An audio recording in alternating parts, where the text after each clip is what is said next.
Yo me llamo Vanessa, tengo 45 años, soy mamá de 3 perritos y hace 12 años se me ocurrió la brillante idea de liderar un movimiento entre amigos que se llamaba Juguete Pendiente. No sé si es que ustedes lo han escuchado. Bueno, el nombre migró y hoy día somos Perú Pendiente.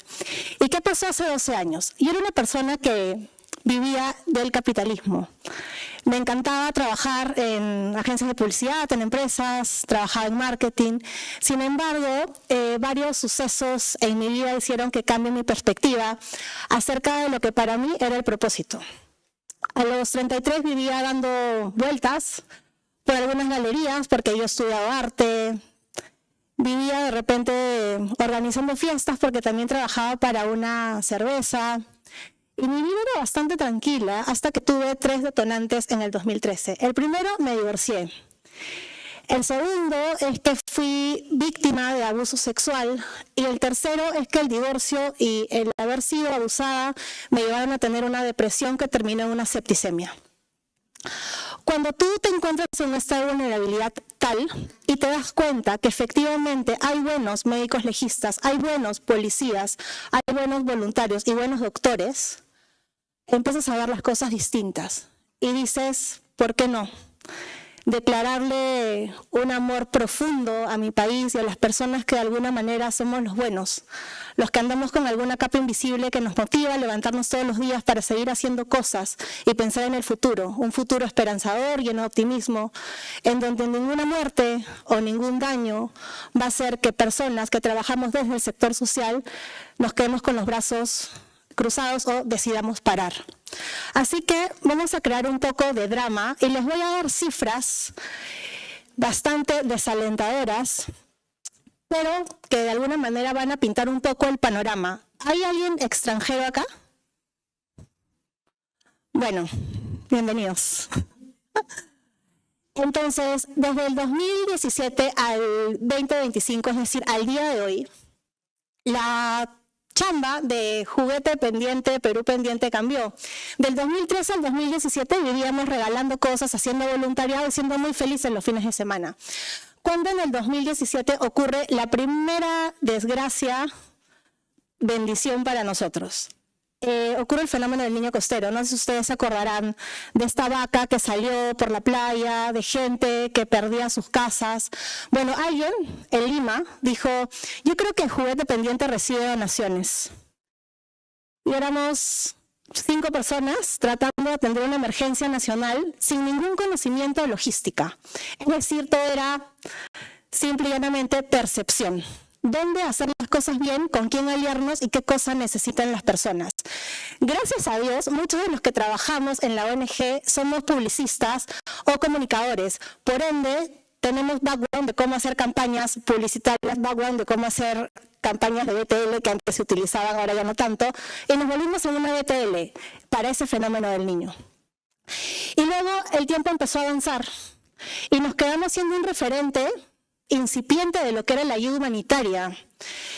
Claramente es bien complicado el entender la situación del país cuando tú solamente quieres ir a hospitales y ser feliz con los niños, ¿no? Y nos empezamos a meter cada vez un poco más y empezamos a usar la palabra innovación, que para una ONG generalmente es complicado porque tú te tienes que regir a las cosas que ya están hechas o tienes un to-do, ¿no? Una lista de se hace esto, se hace lo otro, la persona debe de recibir esto, la persona merece esto, tú pobre al costado, ¿no? Yo decido, yo mando. Y en ese contexto dijimos, ¿qué tal si le empezamos a meter corazón? Y empezamos a, de verdad, empapelarnos en la realidad y ver qué es lo que pasaba. Nos tomó 3 años, porque claramente no es fácil, hasta que un día viene la pandemia. ¿Y qué hace la pandemia? Nos pone a todos en el mismo plano. No había clase social, no había género, no había edad. Y en la pandemia nuevamente nos volvimos a abanderar y atendimos una pandemia. Tratamos de atender a la mayor cantidad de personas y tratamos de hacerlo bien, porque al final nosotros no podíamos conseguir camas, no podíamos dar más alimento del que teníamos. Pero ¿qué les dábamos? Esperanza. Y de saber que si nos podían mandar un WhatsApp, ese WhatsApp iba a ser respondido. En ese momento éramos 5. Hoy somos 11 personas en la organización. Y desde que nosotros hemos empezado, hemos tenido 7 presidentes. Digo 7 porque estoy hablando desde el 2017, si no serían 8 en los últimos 10 años aproximadamente. Y esta cifra podría cambiar mañana. Luego hemos tenido más de 84 millones de soles en pérdidas económicas. Mucha plata, muchísima, que no se va a recuperar. Hemos tenido más de 210.000 personas damnificadas. Eso quiere decir personas que han perdido algo. Ya puede ser trabajo, vivienda, educación. Generalmente se habla de estructura cuando tú hablas de damnificados. Y los afectados, que son 1.5 millones, son aquellos que por default, como que de pasadita, les pasó algo. Digamos que perdieron una puerta, perdieron una ventana, el colegio se malogró pero igual funciona, no tienen un buen sistema de salud al momento de necesitarlo. Y dentro de todo esto tuvimos 181.000 personas fallecidas. Hoy en día esa cifra aumentó por la marcha de ayer. Acá estamos contando también a las víctimas del COVID. Y también es un montón de gente, ¿no? Si ustedes ven 181.000 personas, o sea, creo que no podemos ni siquiera dimensionar en dónde estamos. Sumado a que gracias a los incendios forestales, provocados o no provocados, hemos perdido más de 1.2 millones de hectáreas. Y hemos tenido más de 5.000 pérdidas en lo que es flora y fauna que pueda contabilizarse. Porque lamentablemente me imagino que hay muchos animales y muchas plantas que se vieron quemadas o han fallecido o se han muerto y no han sido contadas. Y, o sea, a mí me tembló el ojo, de verdad me tembló el ojo hace 10 minutos. Porque nosotros trabajamos en este contexto, en un contexto sumamente agreste. Y vengo yo a pararme y decirles, hola, ¿qué tal? Me llamo Vanessa y estoy profundamente enamorada del país. Me pueden creer loca, me pueden creer de repente una persona que sueña mucho. Pero cuando nosotros tenemos las herramientas para poder hacerlo y existen marcos conceptuales que de alguna manera pueden avalar mi trabajo, me cojo esto y digo, a ver, eso me lo enseñaron en la maestría, me lo enseñaron en la universidad, pero ¿qué pasa si nosotros no somos nada de esto? Y tenemos una manera de trabajar totalmente rápida, totalmente disruptiva, inesperada. Así que me copié y dije, pues robaré como un artista y me voy a crear esta cosa que ni siquiera puedo mencionar. Pero trabajamos en un mundo o en un país totalmente incierto, en donde hoy estamos acá y posiblemente mañana muchos de nosotros sabrá Dios dónde vamos a estar. Porque nuestro trabajo y la inestabilidad social y política es sumamente complicada. Y a nosotros como ONG nos afecta todo el tiempo. Luego, es no lineal porque claramente tenemos matrices FODA y sabemos que hoy día tenemos que ir a dictar capacitaciones a señoras en ollas comunes, pero si en este preciso momento hay un terremoto, lo más probable es que yo tire el micro, salga corriendo y me vaya a atender a los damnificados y afectados. Por ende, nosotros vivimos en alerta constante, 24/7 desde hace 12 años. Luego, rápido, porque si no llegamos rápido, la gente se muere de hambre, la gente no tiene atención, la gente no tiene que ponerse. Y finalmente, turbulento por todo lo antes mencionado. Por ende, nuestro trabajo es un poco complicado, pero, sin embargo, nos dimos cuenta de que lo que el sistema no hace, nos toca a nosotros inventarlo. Y son estos 4 puntos bastante sencillos, que es el actuar rápido, tenemos como metodología el tener que llegar entre 24 y 48 horas al momento que ocurre algo, un desastre, por ejemplo, como el que acaba de pasar en el incendio de hace unos días.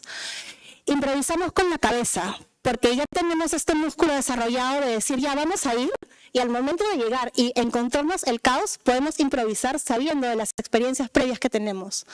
Luego, escuchamos a las comunidades. Algo súper importante y que también lo han comentado los otros panelistas, es que nosotros no podemos pensar por la gente que siente, la gente que sufre, la gente que está pasando el momento de vulnerabilidad. Y finalmente, crear músculo para el caos, porque vivimos en un caos constante. Entonces yo les voy a contar ahora un breaking point moment que pasó en el 2020. Y me voy a ir con esta imagen, pandemia. Fue tomada en Trujillo, esta foto, en un cementerio. ¿Y por qué me pongo tan dramática? Porque cuando nuestro presidente o expresidente Vizcarra decide mandarnos a cuarentena, los que teníamos la posibilidad de tener la refrigeradora llena, íbamos a poder alimentarnos tal vez por una semana. Pero ¿qué pasaba con las comunidades que simplemente no tenían que comer? Comunidades que no entendían que era una pandemia, que no sabían usar correctamente la mascarilla, que no podían lavarse las manos. Eran comunidades que una vez que estaban fragmentadas, porque ya venían así, se seguían rompiendo una y otra vez. Te decían, tus hijos van a poder estudiar desde casa. ¿Cómo? Si no tengo internet. Conéctate a la televisión. ¿Cómo? No tengo luz. Y es ahí donde pasó una cosa que para mí fue sumamente dolorosa. Saber que habían personas que optaban por quitarse la vida porque padecían de hambre. Y es ahí cuando dije, la frase me muero de hambre está sumamente mal usada y la tomamos muy a la ligera, porque efectivamente había niños que preferían morir a seguir atravesando el hambre, familias que no entendían por qué no tenían un plato en su mesa. Pero como dentro de todo el caos siempre los peruanos vamos a ser personas con mucha capacidad de resiliencia, tuvimos un glow up moment. Y transformamos un pendiente súper importante en una solución, que son el trabajar con las ollas comunes. Llegamos a Santa Rosa. Para los que no conocen, queda al norte de Lima. Es una zona que tiene las dos caras de la moneda.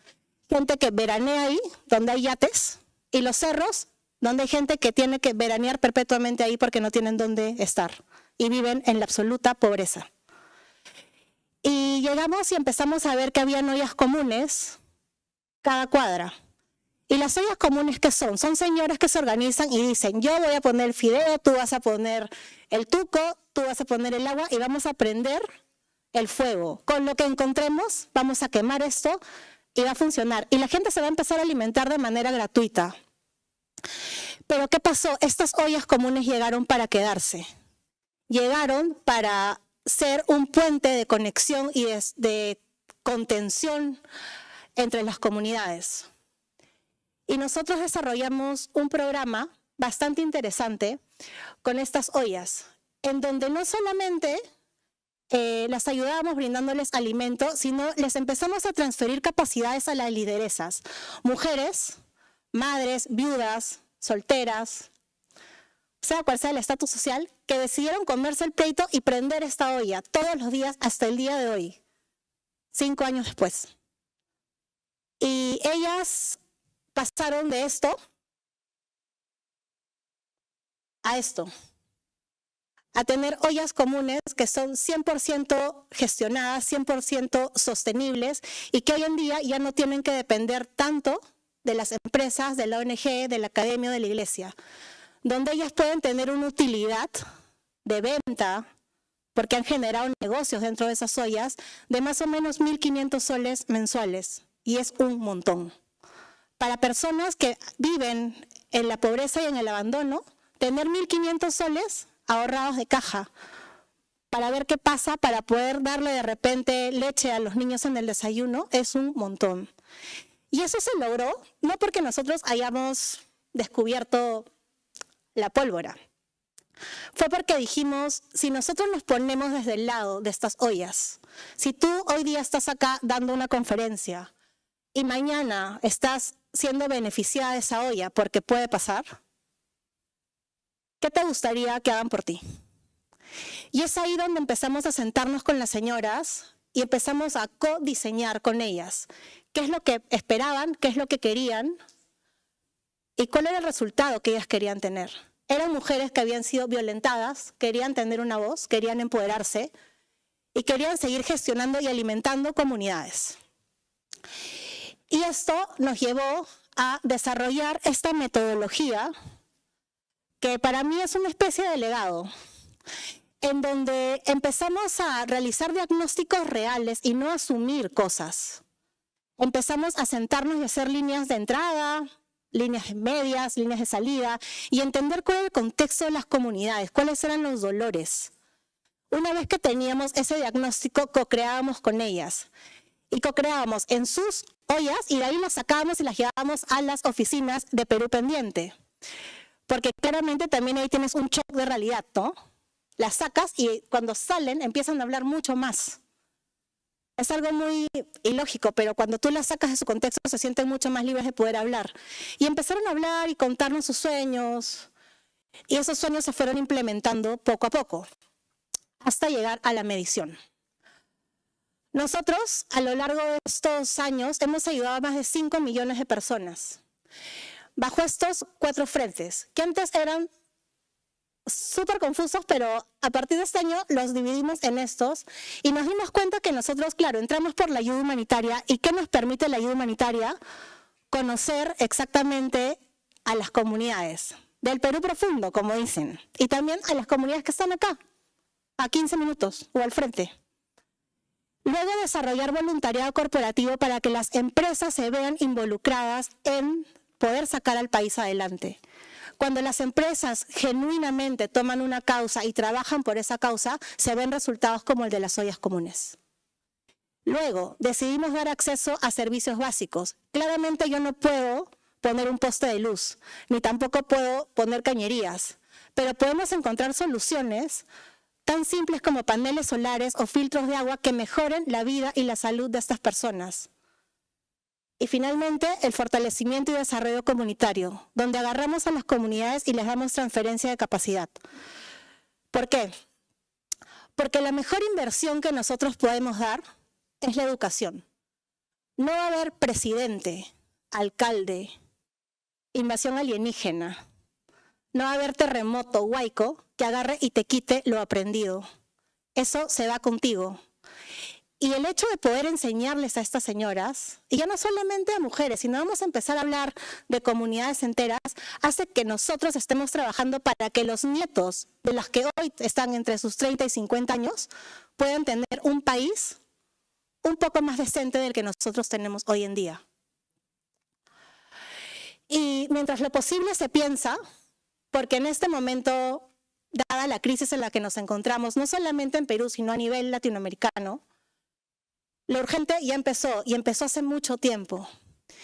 Y yo quiero agradecerle, bueno, ahí salió el logo de Perú Pendiente, problemas técnicos, pero yo quiero agradecerle profundamente a todas estas personas que creen que a través de las ONGs, sea la mía o sea la que sea, hay la esperanza de poder construir el país que soñamos.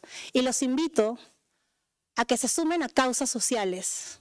Ustedes que piensan mucho en futuros, que son profesionales en diseño, ayuden al país. Hagamos que los problemas públicos se conviertan en problemas privados y poder tener cientos de miles de personas fuera de las estadísticas que yo les mostré. Gracias.